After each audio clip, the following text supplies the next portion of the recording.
Let us begin with the third session of the poem Let Me Not to the Marriage of True Minds by William Shakespeare.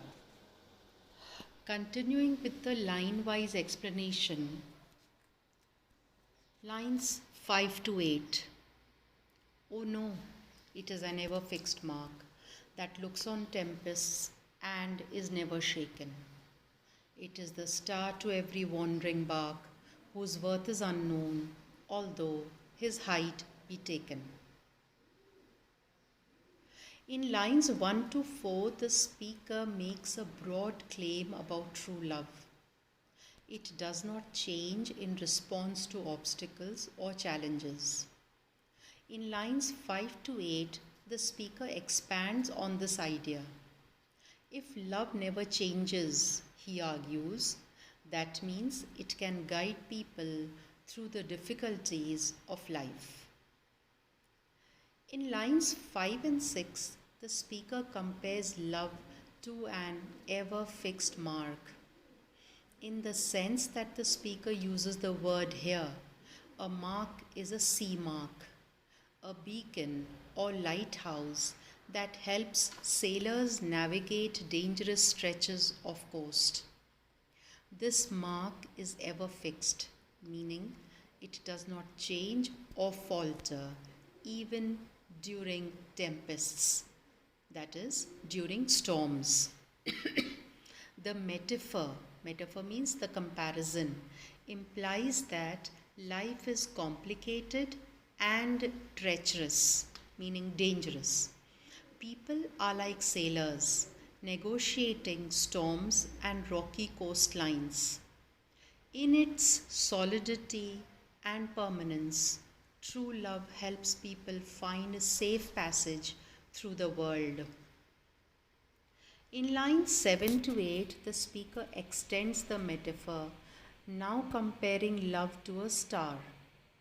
In Shakespeare's time, sailors used the stars to navigate and employed an instrument called a sextant to measure their position on the ocean, which means that in those days they did not have the compass. They would do so by measuring the angle of a star relative to the horizon, taking his height. In this sense, the metaphor implies again that love helps people navigate or to make sense of their world. They would do so by measuring the angle of a star relative to the horizon, taking his height. In this sense, the metaphor implies again that love helps people navigate or to make sense of their world. The speaker is careful to emphasize that love, like the stars, is available to everyone. Every ship, he calls them wandering barks, can look to the sky and find guidance. So too, any person might turn to love for guidance. While in one way this makes love democratic, it also makes it somewhat inaccessible. Though anyone might use the star to guide their course through life, the actual value of love remains beyond human comprehension. Its worth is unknown. Here the speaker plays on a philosophical tradition that dates to the ancient Greek philosopher Plato. For Plato, the highest and truest form of love is beyond human understanding. The speaker thus implies that the love he has in mind is exceptionally pure. Lines 5 to 8 recall a tradition in the Renaissance sonnet. Beginning with Petrarch, Renaissance poets often compared the experience of being in love to out-of-control ships. For example, Thomas Wyatt, in a loose translation of Petrarch's Rima 189, writes, "My galley charged with forgetfulness, thorough sharp seas in winter nights doth pass between rock and rock, and eke mine enemy, alas, that is my lord, steereth with cruelness. Galley means ship. The speaker of Sonnet 116 reverses this tradition. Instead of leading to failures of navigation, love actually helps the mariners in lines 5 to 8 reach port safely. The speaker thus issues an implicit rebuke to the poets of the past. Their love was not true love. Indeed, love cannot be true love if it leads to a loss of self control and inability to safely guide the vessel that is one's life. As if to reinforce the point, lines 5 and 8 to 8 are far more metrically regular than the lines before them, falling into a smooth pattern of iambic pentameter. Though lines 6 and 8 have feminine, unstressed endings. Meanwhile, the rhyme continues to smoothly fulfill the expectations of a Shakespearean sonnet, that is CD, CD. Lines 9 to 12. Love is not time's fool, though rosy lips and cheeks within his bending sickle's compass come. Love alters not with his brief hours and weeks, but bears it out even to the edge of doom.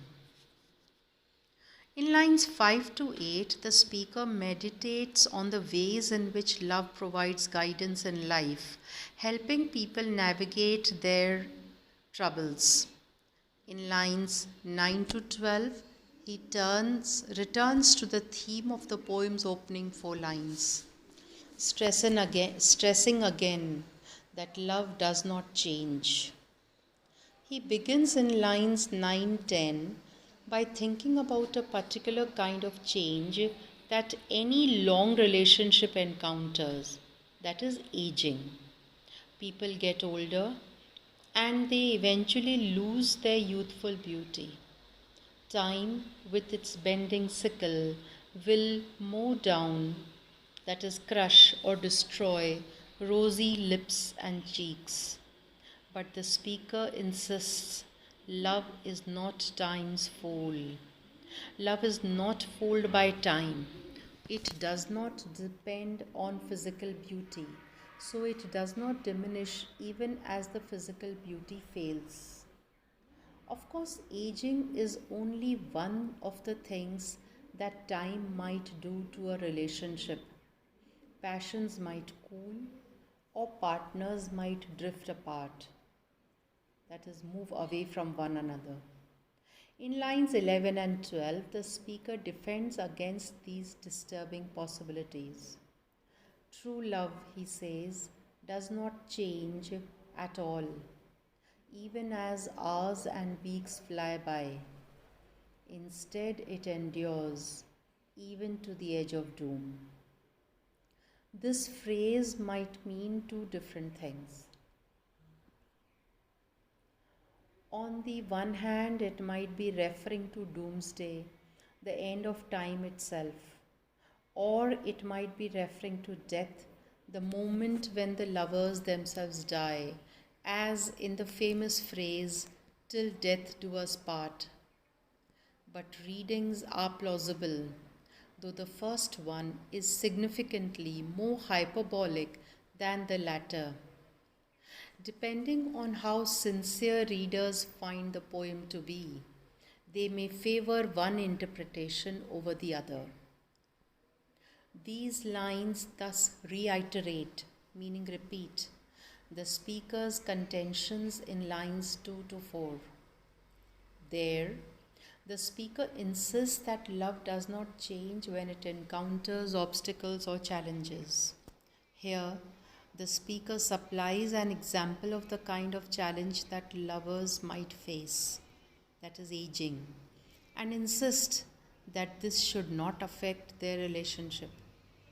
As a result, the speaker's idea of love comes to seem somewhat rigid. He is so insistent that love never changes. He seems to leave aside the fact that relationships do inevitably change, and indeed, that change is not always a bad thing. A reader may thus plausibly wonder whether the love that the speaker describes here is real or whether it is an unearthly ideal, something that no one could ever live up to. Certainly, describing love as an unattainable heavenly body, a star, as the speaker does in line 7, suggests that there is something impossible about the kind of love the speaker describes in this poem. This sense of uncanny perfection is perhaps reflected in the form of the poem in lines 9 to 12, which continue to uphold the form of the Shakespearean sonnet, rhymed EF in strong iambic pentameter with few substitutions. The rhyme and meter of the poem suggest that the speaker exerts tight control over his language, that the language itself is somehow artificial and constrained. Lines 13 to 14, that is the last couplet. If this be error and upon me proved, I never writ, nor no man ever loved. In the final two lines of the sonnet 116, the speaker reflects on the argument he has just made, taking a moment to insist that his ideas about love are indisputable. He begins in line 13 by admitting the possibility that he might be wrong, if this be error. Then he raises a further possibility that his own behavior might serve as evidence for his ideas about love being wrong. Here the speaker seems to be inviting us to think about the sonnets that surround Sonnet 116. Scholars often read Shakespeare's sonnets as a narrative, that is, a continuous story or dialogue, recounting the speaker's love affair with a young aristocratic man known as the Fair Youth, and later a woman whom scholars call the Dark Lady. The love affairs described throughout the full sequence of sonnets hardly stick to the changeless, ideal love that the speaker presents in Sonnet 116. They are tumultuous and passionate, full of scandal. So, for a moment, at the end of line 13, a careful reader of the sonnets as a whole might think that the speaker is on the verge of repudiating the ideal vision of love he has advanced in this particular poem's first 12 lines. Instead, line 14 insists with urgency that the speaker's idea of love is correct, completing the sentence that began in line 13. He argues, that if he is wrong about love, then he has never written anything, and that no one has ever loved. The evidence that the speaker's claims about true love lies in the past. All the poems the speaker has already written and which the reader has already read.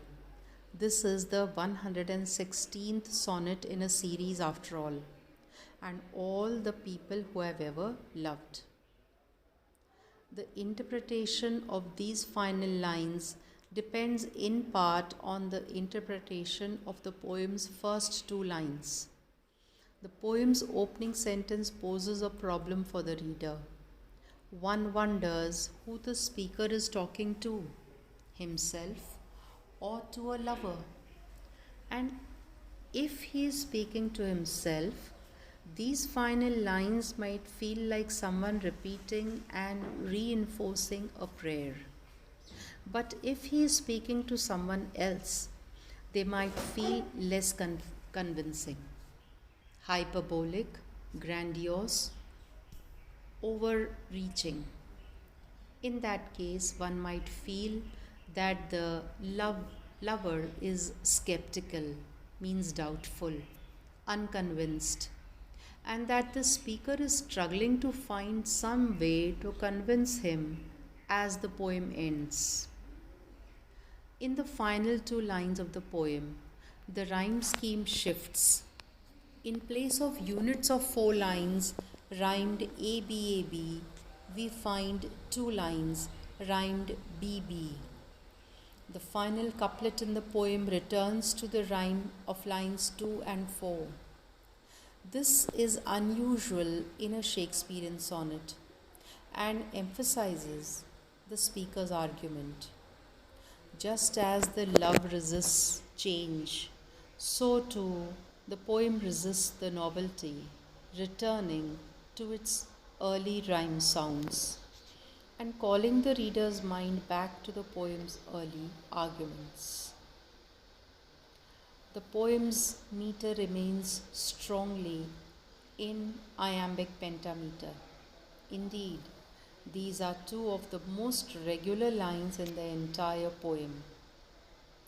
This may suggest the speaker's confidence and self assurance, or, depending on how charitable one feels towards the speaker and his ideas, it may feel artificially smooth and suave, papering over the contradictions and tensions just beneath the surface.